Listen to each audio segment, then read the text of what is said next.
ಸ್ವಾಭಿಮಾನಿ ಬಣದಿಂದ ಇವತ್ತು ನಮ್ಮ ರಾಜ್ಯಾಧ್ಯಕ್ಷರ ಹುಟ್ಟುಹಬ್ಬದ ನಿಮಿತ್ತ ನಮ್ಮ ಜಿಲ್ಲಾಧಿಕಾರಿಗಳಿಗೆ ನಾವು ಮನವಿಯನ್ನು ಸಲ್ಲಿಸಿದ್ದೀವಿ. ಏನು ಮನವಿ ಸಲ್ಲಿಸಿದ್ದೀವಿ ಅಂತಂದರೆ, ಸರ್ಕಾರಿ ಕನ್ನಡ ಪ್ರಾಥಮಿಕ ಪ್ರೌಢಶಾಲೆಗಳನ್ನು ಉಳಿಸಿ ಬೆಳೆಸಿ ಅನ್ನುವಂಥ ಅಭಿಯಾನವನ್ನು ನಾವು ಮಾಡ್ತಾಯಿದ್ದೀವಿ. ಅದ್ರ ಜೊತೆಗೆ ಉಳಿಸಿ ಬೆಳೆಸಿ ಅನ್ನುವಂಥ ಅಭಿಯಾನ ಮಾಡಬೇಕಾದ್ರೆ ಅದಕ್ಕೆ ಹೋರಾಟನೂ ಮಾಡಬೇಕಾಗಿತ್ತು. ಎದಕ್ಕೆ ಹೋರಾಟ ಮಾಡಬೇಕಾಗಿದೆ ಅಂತಂದ್ರೆ, ಇಡೀ ರಾಜ್ಯದೊಳಗೆ 475 ಶಾಲೆಗಳಿಗೆ ಅನುಮತಿ ಕೊಟ್ಟರೆ, ನಮ್ಮ ಜಿಲ್ಲೆಯಲ್ಲಿ ಅದರೊಳಗೆ 125 ಶಾಲೆಗಳಿಗೆ ಅನುಮತಿ ಕೊಟ್ಟಾರೆ. ನಮ್ಮ ಜಿಲ್ಲೆಯೊಳಗೆ ಎಷ್ಟು ಕೊಟ್ಟಾರೆ ನೋಡಿ, ವಿಚಾರ ಮಾಡಿರಿ. ಇದಕ್ಕೆ ನಾವು ಹೀಗಾಗಿ ನಾವು ಅನುಮತಿ ಜಾಸ್ತಿ ಶಾಲೆಗಳಿಗೆ ಕೊಡ್ತಾ ಹೋದರೆ ಸರ್ಕಾರಿ ಕನ್ನಡ ಶಾಲೆಗಳು ಮುಚ್ಚೋದು ಆರಾಮಾಗಿ ಮುಚ್ಚಿಬಿಡ್ತಾವೆ. ಯಾಕಂದ್ರೆ ಮಕ್ಕಳನ್ನು ಸರ್ಕಾರಿ ಶಾಲೆಯಲ್ಲಿರೋರನ್ನ ಈ ಹೊಸ ಶಾಲೆಗಳನ್ನು ಯಾರು ತೆರೆದಿರ್ತಾರಲ್ಲ ಅಲ್ಲಿ ಅಡ್ಮಿಷನ್ ಮಾಡ್ತಾರೆ. ಹೀಗಾಗಿ ಇದನ್ನು ನಾವು ರಾಜ್ಯಾದ್ಯಂತ ಎಲ್ಲ ಜಿಲ್ಲೆಗಳಲ್ಲಿ 31 ಜಿಲ್ಲೆಗಳಲ್ಲಿ ನಾವು ಇದನ್ನು ಮನವಿ ಸಲ್ಲಿಸ್ತಾ ಇದ್ದೀವಿ. ಇವತ್ತು ಎಲ್ಲ ಕಡೆ ನಾವು ಸಲ್ಲಿಸಿದ್ದೀವಿ. 31 ಜಿಲ್ಲೆಯಲ್ಲಿ ಜಿಲ್ಲಾಧ್ಯಕ್ಷರು ಸಲ್ಲಿಸ್ತಾ ಇದ್ದಾರೆ. ಮತ್ತು ಇನ್ನೊಂದು ಏನಂತಂದ್ರೆ, ಈ ಶಾಲೆದಾದರೆ ಮನರೇಗಾ ಯೋಜನೆ ಒಳಗೆ, ಅಂದ್ರೆ ಮಹಾತ್ಮ ಗಾಂಧೀಜಿ ರಾಷ್ಟ್ರೀಯ ಉದ್ಯೋಗ ಖಾತ್ರಿ ಯೋಜನೆ ಒಳಗೆ ಏನಾಗ್ತಾ ಇದೆ ಅಂದ್ರೆ, ನಾವು ಪದೇ ನಾವು ಹೋದ ವರ್ಷದಿಂದ ಆಯ್ತು 2 ವರ್ಷ ಆಯ್ತು ಇದನ್ನು ಹೋರಾಟ ಮಾಡ್ತಾಯಿದ್ದೀವಿ. ನಾವು ಏನಾಗಿದೆ ಅಂದ್ರೆ, ಬಡ ಕೂಲಿ ಕಾರ್ಮಿಕರಿಗೆ 370 ರೂಪಾಯಿ ಅಂತೆ ಒಂದು ವರ್ಷಕ್ಕೆ 100 ದಿನ ಕೆಲಸ ಕೊಟ್ಟ 37,000 ರೂಪಾಯಿ ಒಂದು ಕುಟುಂಬಕ್ಕೆ ಅದು ಇರ್ತದೆ ಸರ್ಕಾರದಿಂದ, ಮಹಾತ್ಮ ಗಾಂಧೀಜಿ ರಾಷ್ಟ್ರೀಯ ಉದ್ಯೋಗ ಖಾತ್ರಿ ಯೋಜನೆ ಅಂತೇಳಿ. ಇವ್ರು ಏನು ಮಾಡ್ತಾರೆ ಅಂದ್ರೆ, ಪಂಚಾಯತಿಯಲ್ಲಿರ್ತಕ್ಕಂಥವ್ರು, ಆಮೇಲೆ ಪಂಚಾಯತಿ ಅಭಿವೃದ್ಧಿ ಅಧಿಕಾರಿಗಳಾಯ್ತು, ಪಂಚಾಯತಿಯ ಸದಸ್ಯರು, ಅಧ್ಯಕ್ಷರು, ಆಮೇಲೆ ಮೇಲಾಧಿಕಾರಿಗಳು ಹಿಡ್ಕೊಂಡು ಏನು ಮಾಡ್ತಾರಂದ್ರೆ, ಬರೀ JCPಗಳನ್ನು ಹಚ್ಚಿ ಅಥವಾ ಇನ್ಯಾವುದೋ ಏನೋ ಟ್ಯಾಕ್ಟರ್ಗಳನ್ನು ಹಚ್ಚಿ, ಯಂತ್ರೋಪಕರಣಗಳನ್ನು ಹಚ್ಚಿ ಅಲ್ಲಿರ್ತಕ್ಕಂಥದ್ದನ್ನು ಸುಮ್ಮನೆ ಒಂದು 4 ಜನ ಈಗ ನಾವು ಹೆಂಗೆ ನಿಂತಿಲ್ಲ ಹಂಗೆ ನಿಂತು ಫೋಟೋ ಹೊಡೆದು ಬೇರೆದವ್ರ ಹೆಸರಲ್ಲೇ ಬಿಲ್ ಬಿಡುಗಡೆ ಮಾಡ್ತಾರೆ. 8-10 ಸಾವಿರ ರೂಪಾಯಿ ಆದ್ಮ್ಯಾಗ ಅವ್ರಿಗೊಂದು 200 ರೂಪಾಯಿ ನೀವು ಬ್ಯಾಂಕಿಗೆ ಒಂದು ನಮ್ಮ ದುಡ್ಡು ಜಮಾ ಮಾಡಿವಿ ನಿಮಗೆ, ನಮಗೊಂದು 10,000 ರೂಪಾಯಿ ತೆಗೆದುಕೊಡಿ ಅಂತಾರೆ. ಅವ್ರಿಗೆ ಏನೂ ಇರಲಾರ್ದೆ ನಮ್ಗೆ 200 ರೂಪಾಯಿ ಕೊಡ್ತಾರಂತ ಅವ್ರು ಏನು ಮಾಡ್ತಾರೆ, ಬ್ಯಾಂಕಿಗೆ ಹೋಗ್ತಾರೆ, ಬಂದು ಅವ್ರಿಗೆ 8-10 ಸಾವಿರ ರೂಪಾಯಿ ಕೊಡ್ತಾರೆ, ಅವ್ರೊಂದು 200 ರೂಪಾಯಿ ತೊಗೊಂಡು ಮನೆಗೆ ಹೋಗಿಬಿಡ್ತಾರೆ. ಇರೋ ದುಡ್ಡು ಯಾರ್ದಿದು? ನಮ್ಮ ದುಡ್ಡಲ್ಲ, ನೀವು ಕಟ್ಟುವಂತಹ ತೆರಿಗೆ ಹಣ ಅದು. ಆ ತೆರಿಗೆ ಹಣ ಸರ್ಕಾರ ಒಂದು ಒಳ್ಳೆಯ ಯೋಜನೆ ಮಾಡೈತೆ, ಅದು ಒಳ್ಳೆಯದಾಗಿ ನಡ್ಸ್ಕೊಂಡು ಹೋಗ್ಬೇಕಲ್ಲ. ಬಿಟ್ಟುಕೊಟ್ಟು ಅದನ್ನು ಎಲ್ಲ ಬಿಟ್ಟು ನೀವು ಏನೋ ಮಾಡೋದಕ್ಕೊಂದು ಡುಪ್ಲಿಕೇಟ್ ಇದನ್ನು ಮಾಡ್ಕೊಂಡು ಮಾಡುವಂಥದ್ದು ನಮಗೆ ಸರಿಯಾಗಲಿಲ್ಲ. ಇದು ಖಂಡನೀಯ ವಿಚಾರ ಅನ್ನುವಂಥದ್ದು ನಮ್ಮ ವಿಚಾರ ಇದೆ. ಇನ್ನೊಂದು ಏನಂತಂದರೆ, ದಿನಸಿ ವಸ್ತುಗಳಿಂದ ಜನರ ಆರೋಗ್ಯದ ಮೇಲೆ ಪರಿಣಾಮ ಆಗುತ್ತೆ. ಯಾವ ರೀತಿ ಜನರ ಆರೋಗ್ಯದ ಮೇಲೆ ಪರಿಣಾಮ ಆಗುತ್ತೆ ಅಂದ್ರೆ, ಈಗ ನಾವು ಒಳ್ಳೆಣ್ಣೆನ ತಿಂತೀವಲ್ಲ, ಎಣ್ಣೆ ನಾವು ಅಡುಗೆಗೆ ಹಾಕೋಣಂಥ ಎಣ್ಣೆ ಇರ್ತೈತಲ್ಲ, ಅದು 1 ಕಿಲೋ ಶೇಂಗಾದಿಂದ ನಮಗೆ 1 ಕಿಲೋ ಎಣ್ಣೆ ಹೊಂಡಂಗಿಲ್ಲ. 5 ಕಿಲೋ ಶೇಂಗಾಕ್ಕೆ 1 ಕಿಲೋ ಎಣ್ಣೆ ಹೊಡೆದೈತೆ ರೀ. ನಾವು ತಿನ್ನುವಂಥ ಅಡುಗೆ ಹಾಕುವ ಎಣ್ಣೆ 1 ಕಿಲೋ ಶೇಂಗಾದ ರೇಟ ಒಂದು 100 ರೂಪಾಯಿ ಐತೆ ರೀ. 5 ಕಿಲೋ ಶೇಂಗಾ ಆದಾಗ 1 ಕಿಲೋ ಹೊಡೆದೈತೆ. ಆದರೆ ಒಂದು 100 ರೂಪಾಯಿ ಅಂದ್ರೆ 500 ರೂಪಾಯಿ ಐತಲ್ಲ, ಇವರು 160 ರೂಪಾಯಿದಾಗ 1 ಕಿಲೋ ಕೊಟ್ಬಿಡ್ತಾರಂದ್ರೆ ಅದರೊಳಗೆ ಯಾವ ಕಲಬೆರಕೆ ಎಷ್ಟಾಗಿರ್ಬೇಕು ವಿಚಾರ ಮಾಡಿ. ಕಲಬೆರಕೆ ಆಗಿ ಆರೋಗ್ಯ ಜನರ ಮೇಲೆ ಭಾಳ ಈಗಿನ ಯುವಕರ 30 ವರ್ಷ 32 ವರ್ಷ ಮೊನ್ನೆ ನಾವು ನೋಡಿದ ವಿಚಾರ ನೋಡ್ಬೇಕಾದ್ರೆ ಅವ್ನು ಮದುವೆ ಆದ 15 ನಿಮಿಷ ಒಳಗೆ ಹಾರ್ಟ್ ಅಟ್ಯಾಕ್ ಆಗಿ ತಿಳ್ಕೊಂಡ್ಬಿಟ್ಟಾರೆ. ಈಗ ಅದು ಕಲಬೆರಕೆ ಇರ್ತಕ್ಕಂಥ ಆಹಾರವನ್ನು ತಿನ್ನೋದ್ರಿಂದ ಜನರ ಆರೋಗ್ಯದ ಮೇಲೆ ಮನುಷ್ಯರು ಯಾರಿರ್ತಾರಲ್ಲ ಅವ್ರ ಮ್ಯಾಗ ಎಲ್ಲರಿಗೂ ಯುವಕರ ಮೇಲೂ ಪರಿಣಾಮ ಬೀರಿ ಅವ್ರು ಹಾರ್ಟ್ ಅಟ್ಯಾಕ್ ಆಗಿ ಸಾಯುವಂಥ ವಿಚಾರಗಳು ಬರ್ತಾ ಇದ್ದಾವೆ. ಇದನ್ನು ಬೇರೆ ರಾಜ್ಯದಿಂದ, ರಾಜಸ್ಥಾನದಿಂದ ಬಂದು ಇಲ್ಲಿ ಏನು ಕಳಪೆ ಆಹಾರವನ್ನು ಯಾರು ಮಾರಕತ್ತಾರೋ, ಇಲ್ಲಿರ್ತಕ್ಕಂಥ ವ್ಯಾಪಾರಿಗಳನ್ನು ಆರ್ಥಿಕವಾಗಿ ದಿವಾಳಿಯನ್ನು ಮಾಡಿದಾರಲ್ಲ, ಅವರ ಅಂಗಡಿ ಮುಗ್ಗಟ್ಟುಗಳನ್ನು ಲೈಸೆನ್ಸನ್ನು ರದ್ದು ಮಾಡಬೇಕು. ಅವರು ಸರಿಯಾದ ಆಹಾರವನ್ನು ಮಾರಬೇಕು, ಅದು ಕಳಪೆ ಆಹಾರ ಇರಬಾರ್ದು ಅನ್ನುವಂಥದ್ದು ನಮ್ಮ ಕರ್ನಾಟಕ ರಕ್ಷಣಾ ವೇದಿಕೆ ಸ್ವಾಭಿಮಾನಿ ಬಣದ ಉದ್ದೇಶ ಆಗೈತಿ.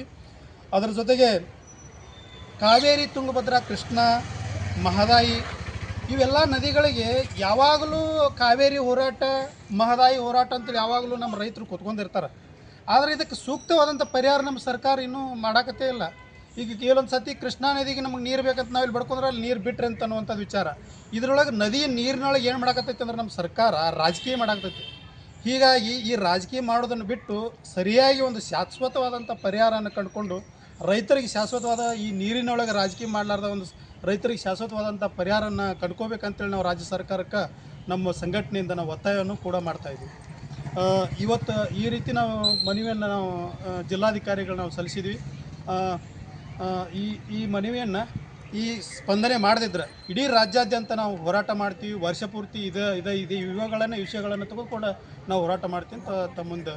ಸರ್, ಈಗ ನರೇಗಾ ಯೋಜನೆ ಒಳಗೆ ವಂಚಿತರಾಗ್ಯಾರ ಅಂತ ಹೇಳ್ತಿರಲ್ಲ, ಅದು ನರೇಗಾ ನಿಜವಾದ ಐತಲ್ಲ, ಅಲ್ಲಿ ಯಾರದ ಫಲಾನುಭವಿಗಳಿಗೆ ಅದು ಇರೋ ಸಿಗಾತಿಲ್ಲ ಸರ್ ಸರ್ಕಾರದ ಆ ಯೋಜನೆ. ಅದು ಈಗ ದುಡ್ಡು ದುರ್ಬಳಕೆ ಮಾಡ್ಕೊಳತ್ತಾರ, JCB ಆಗಲಿ ಬೇರೆ ರೀತಿ ಕೆಲಸ ಮಾಡಿ. ಅಂಥವ್ರು ಯಾರು ಗಮನಕ್ಕೆ ಬಂದಾರ? ಸಾಕಷ್ಟು ಎಲ್ಲ ಪಂಚಾಯತಿ ಒಳಗೆ ಐತೆ. ನಾನು 70 ಪಂಚಾಯತಿಗಳಿಗೆ ನಾನು ಅರ್ಜಿಯನ್ನು ಬರೆದಿದ್ದೀನಿ.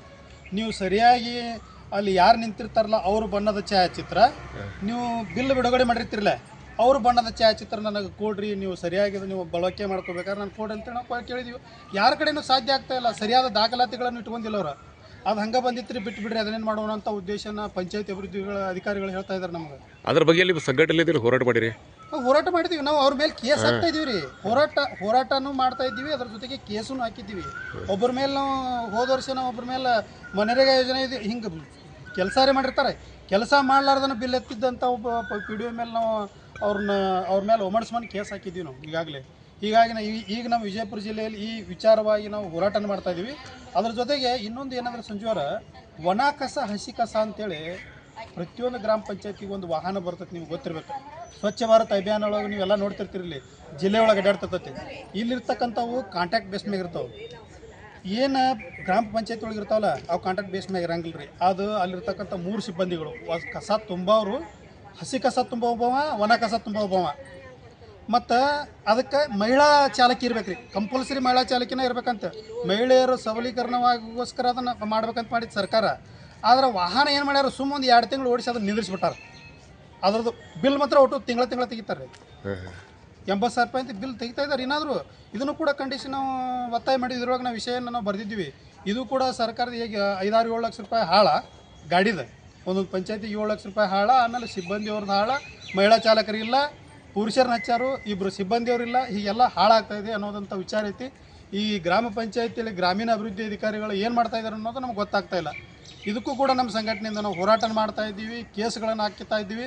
ಇದನ್ನು ಮಾಡದೇ ಇದ್ದರೆ ಮುಂದಿನ ದಿನಮಾನಗಳನ್ನ ಉಗ್ರವಾದಂಥ ಹೋರಾಟ ಮಾಡ್ತೀವಿ ರಾಜ್ಯಾದ್ಯಂತ ಅನ್ನೋದನ್ನು ಇಷ್ಟರ ಮೇಲೆ ನಾವು ಹೇಳ್ತಾ ಇದ್ದೀವಿ ಸರ್. ಈಗ ರಾಜ್ಯಾದ್ಯಂತ ಐತಲ್ಲ 126 ಶಾಲೆಗಳ ಪರ್ಮಿಷನ್ ಕೊಟ್ಟರೆ, ವಿಜಯಪುರ ಜಿಲ್ಲೆಯಲ್ಲಿ 126 ಶಾಲೆಗೆ ಪರ್ಮಿಷನ್ ಕೊಟ್ಟರಂತ ಇದೀಗ ಅದ್ರ ಬಗ್ಗೆ ಆರೋಪ ಮಾಡಿದ್ರಿ.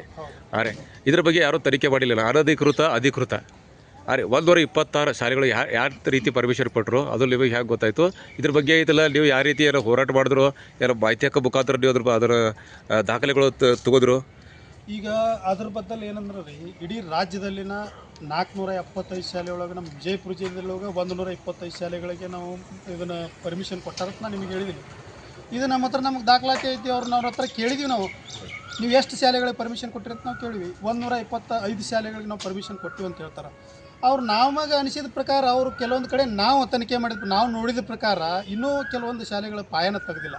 ಅದು ಶಾಲೆಗಳಿಗೆ ಪರ್ಮಿಷನ್ ಕೊಡಬೇಕಾದ್ರೆ ಅದರದೇ ಆದಂಥ ನಿಯಮಾವಳಿಗಳಿರ್ತಾವೆ ರೀ. ಏನು ನಿಯಮಾವಳಿ ಇರ್ತಾವೆ ಗೊತ್ತೇನು ರೀ? ಭೂ ಪರಿವರ್ತನ ಅಂದ್ರೆ ಏನಂದ್ರೆ, ಶೈಕ್ಷಣಿಕ ಉದ್ದೇಶಕ್ಕಾಗಿ ಭೂ ಪರಿವರ್ತನೆ ಅಂದರೆ ಏನೇ ಮಾಡಿರ್ತಕ್ಕಂಥ ಜಾಗ ಇರಬೇಕು, ಮೂಲಭೂತ ಸೌಕರ್ಯಗಳಿರಬೇಕು, ಶಾಲಾ ಸುರಕ್ಷತೆ ಇರಬೇಕು, ಅಗ್ನಿ ಸುರಕ್ಷತೆ ಇರಬೇಕು, ಆಮೇಲೆ ಎಲ್ಲ ಮಕ್ಕಳಿಗೆ ಶೌಚಾಲಯ ವ್ಯವಸ್ಥೆ ಇರಬೇಕು, ಆಟದ ಮೈದಾನ ಇರಬೇಕು. ಇವೆಲ್ಲ ಈ ನಿಯಮಗಳನ್ನು ಇಟ್ಕೊಂಡು ಶಾಲೆಗೆ ಪರ್ಮಿಷನ್ ಕೊಡ್ಬೇಕು ಅನ್ನುವಂಥದ್ದು ಸರ್ಕಾರ ಆದೇಶ ಸುತ್ತೋಲೆ ಐತ್ರಿ. ಅದು ಆ ಸುತ್ತೋಲೆಯನ್ನು ಬಿಟ್ಟು ಆನ್ಲೈನ್ದೊಳಗೆ ಮಾತ್ರ ಅದನ್ನ ಏನೋ ಯಾವುದೋ ಇದನ್ನು ಮಾಡ್ಕೊಂಡು ಒಂದು ಫೋಟೋ ನಿಲ್ಲಿಸಿ ಇದನ್ನು ಮಾಡಿದಾರೆ ರೀ. ಅದಕ್ಕೋಸ್ಕರ ನಮಗೆ DDP ಅವ್ರದ್ದೊಂದು ಬೇರೆದವ್ರಿಗೊಂದು ಲೆಟ್ರ್ ಬರ್ತಿದ್ದು ನಮ್ಮ ಹತ್ರ. ಅವರು ಇಲ್ಲಿಗಲ್ ಯಾವ ರೀತಿ ಮಾಡಿದ್ರು ಅನ್ನೋದು ನಮ್ಮ ಹತ್ರ ಒಂದು ದಾಖಲಾತಿನೂ ಅದಾವೆ. ಮುಂದಿನ ದಿನಮಾನೊಳಗೆ ಅದನ್ನು ನಾವು ಹೊರಬಿಡ್ತೀನಿ ನಿಮಗೆಲ್ಲ. ನಿಮ್ಮ ಜಿಲ್ಲಾಧಿಕಾರಿಗಳು ಗಮನಕ್ಕೆ ತಂದಿರಿ ಅದ್ರ ಬಗ್ಗೆ? ಜಿಲ್ಲಾಧಿಕಾರಿಗಳನ್ನ ಸಾಕಷ್ಟು ಸತಿ ಗಮನಕ್ಕೆ ತಂದು ಅದ್ರ ಬಗ್ಗೆ ಏನಂದ್ರೆ ಅವರು ಈಗ ನೀವು ತನಿಖೆ ಮಾಡಿರ್ತೀರಿ, ಅವ್ರನ್ನ ತನಿಖೆ ಮಾಡ್ಸಕ್ಕೆ ಹಚ್ಚಿರಿ, ಬಿಡಬೇಡ್ರಿ ಅಂತ ಹೇಳ್ತಾರೆ ಅವರು. ನಮ್ಮ ಕಡೆ ಬರೋಂಗಿಲ್ಲ, ಜಿಲ್ಲಾ ಪಂಚಾಯತಿ ಹೋಗಂತ ಹೇಳಿದ್ರು. ಜಿಲ್ಲಾ ಪಂಚಾಯತಿ ಅವ್ರು ತನಿಖೆ ಮಾಡ್ತಾನೆ ಅಂತ ಹೇಳಿದಾರೆ. ಏನು ಮಾಡ್ತಾರಂತ ಗೊತ್ತಿಲ್ಲ. ಈಗ ನಾವು ಧಾರವಾಡ ಕಮಿಷನರ್ ಆಫೀಸ್ಗೆ, ಆಮೇಲೆ ಬೆಂಗಳೂರಿಗೆ ಕೂಡ ಕಮಿಷನರ್ ಆಫೀಸ್ಗೆ ನಾವು ಅದನ್ನು ಬರೆದಿದ್ದೀನಿ ನಾನು. ಅವ್ರಿಗೆ ತನಿಖೆ ಮಾಡಿ ಪುನರ್ ಪರಿಶೀಲನೆ ಆಗಬೇಕು. ಎಷ್ಟು ಶಾಲೆಗಳ ಪರ್ಮಿಷನ್ ಕೊಟ್ಟಾರ, ಪುನರ್ ಪರಿಶೀಲನೆ ಆಗಿ ಯಾವ ಸರಿಯಾದ ದಾಖಲಾತಿಗಳನ್ನು ರದ್ದುಗೊಳಿಸ್ಬೇಕು ಅನ್ನೋಂಥ ಉದ್ದೇಶ ಇತ್ತು ನಾನು. ಹೆಸರು ಕರ್ನಾಟಕ ರಕ್ಷಣಾ ವೇದಿಕೆ ಸ್ವಾಭಿಮಾನಿ ಬಂದು ಉತ್ತರ ಕರ್ನಾಟಕ ಅಧ್ಯಕ್ಷ ಲಕ್ಷ್ಮಣ್ ಕಂಬಾಗಿ ಅಂತ.